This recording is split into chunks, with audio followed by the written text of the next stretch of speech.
السلام علیکم ستړي مسي جوړ په خیر لسکون مو د دې سات لنډو ورستوي خبرونو ترکلای حافظ احمد نصرت یم.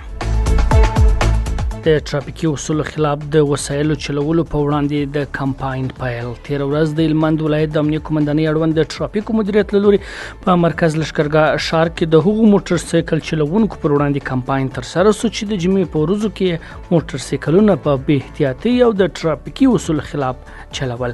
د ټرافیکو مدیریت مدیر ملا شیر محمد اجازي سکون رادیو ته ویل چې یاد کمپاین د مرکز لښکرګاه ښار په بیلابیلو سیمو کې ترسره شو چې په نتیجه کې د هغو موټر سایکل چلوونکو څخه 14 سره د موټر سایکلونه نیولې دي چې یا کم عمره وه او یا هم غیر اصولي ډول وسایل چلول.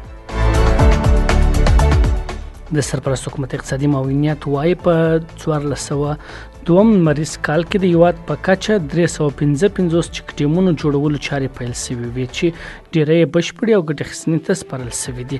یاد معاونیت زیاتوي چې له دې پروژو څخه 128 د کرنې اوبو لګولو او مالدارۍ وزارت، 119 د اوبو او انرژي وزارت او 100 پروژې د کلیو د بیارغونې او پراختیا وزارت پورې اړه لري.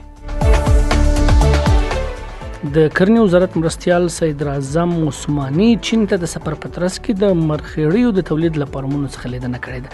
د یاد وزارت په وینا عثماني د دې فارمونو د لیدنې په ترڅ کې د یو اقتصادي او مغذي محصول په توګه افغانستان کې د مرخیړیو د تولید پر ارزښت ټینګار کړی دی او د مرخیړیو د کرنې او روزنې په برخه کې د چین د بریالیو تجربو د کارونې غوښتنه کړې.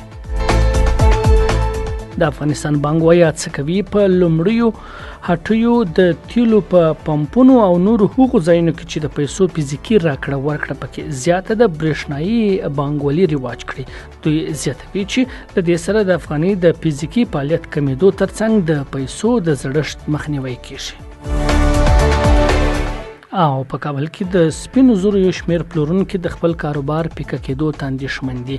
دوی له سرپرست حکومت غواړي چې د نورو هیوادونو ته د سپینو زرو د صادرولو لپاره زمینه برابره کړي. بل پلو د سوداګرۍ او پانګونې خونه د سپینو زرو د صنعت پر ملاتړ ټینګار کوي. سپین زر له ګران بیه فلزاتو څخه دي چې له زرګونو کلونو راهیسې ترې خلک کار اخلي.